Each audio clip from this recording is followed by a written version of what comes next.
आर.एन.डी. PG college की online class में आपका स्वागत है। मैं राकेश कुमार जिनकर, असिस्टेंट प्रोफेसर इन हिस्ट्री। आज हम सिंधु घाटी सभ्यता की तीसरी क्लास का अध्ययन करेंगे। इससे पूर्व हमने सिंधु घाटी सभ्यता का उद्भव, विस्तार, उसके प्रमुख केंद्रों के बारे में विस्तृत रूप से हमने अध्ययन किया है। उनकी नगरीय व्यवस्था के बारे में हमने विस्तृत रूप से अध्ययन किया है। आज हम सिंधु सभ्यता का राजनीतिक व्यवस्था अर्थात सिंधु सभ्यता का राजनीतिक जीवन और सिंधु सभ्यता का धार्मिक जीवन के बारे में हम आज अध्ययन करेंगे। पहले हम शुरुआत करते हैं सिंधु सभ्यता की राजनीतिक व्यवस्था। देखिए, मैं सामान्य परिचय आपको दे दूं कि सिंधु सभ्यता एक उच्च नगरीय व्यवस्था थी, सभ्यता थी, जहां पर लोग सुखी और समृद्ध थे। व्यापार वाणिज्य उनका प्रमुख आधार था।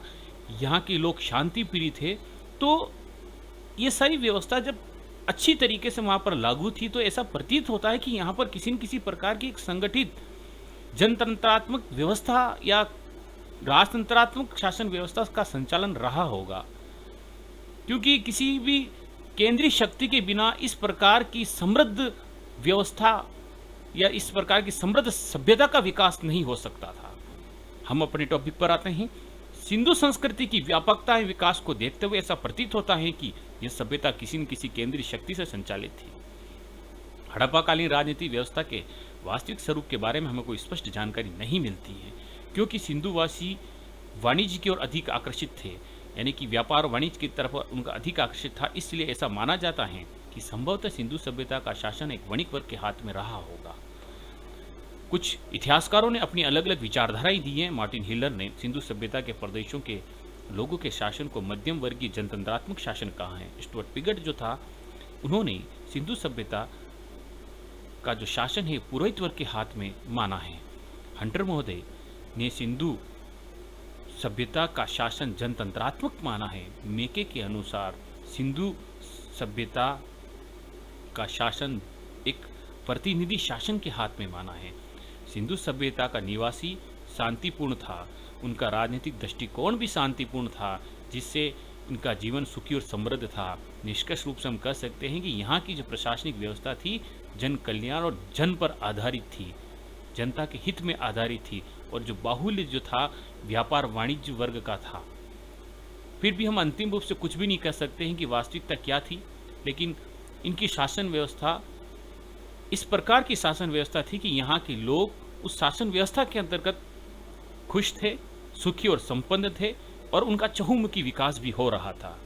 हम आगे की बात करें सिंधु सभ्यता के धार्मिक परिप्रेक्ष्य की, धार्मिक जीवन की। सिंधु सभ्यता की किस प्रकार की आस्था थी, उनका धर्म क्या था, उन किन किन देवी देवताओं की पूजा करते थे, उसकी हम आज चर्चा करेंगे। देखिए, सिंधु सभ्यता का प्राचीन धर्म के क्षेत्र में महत्वपूर्ण योगदान स्वीकार किया जाता है। हड़प्पा और मोहनजोदड़ो चुंदड़ों से विपुल मात्रा में नारी की मूर्तियां मिली हैं। इससे विदित होता है कि सिंधु सभ्यता के लोग मातृ देवी की पूजा करते थे। इन मूर्तियां पर दीप धूप के साथ साथ धुएं के निशान भी मिले हैं। जो हम आराधना करते हैं, दीप धूप और धुएं का जो आराधना करते हैं, उसका साक्ष्य भी इन मूर्तियों के समक्ष मिला है। अर्थात सबसे अधिक नारी की देवी की मूर्तियां मिली हैं, इसलिए इसे हम कह सकते हैं कि ज़्यादातर ये मातृ देवी या मातृ शक्ति की पूजा करते थे। आगे की हम बात करें, सिंधुवासी शिवलिंग आकार की सिंधुवासी सभ्यता के अंदर शिवलिंग आकार के कुछ पत्थर भी प्राप्त हुए हैं। जो शिवलिंग होता है उसके आकार के पत्थर प्राप्त हुए, शायद उनकी उपासना भी की जाती थी। इसके साथ ही मोहनजोदड़ो से बहुसंख्यक मात्रा में चीनी मिट्टी के छल्ले भी मिले हैं। इससे यह विदित होता है कि सिंधुवासी लिंग और योनि की उपासना भी करते थे।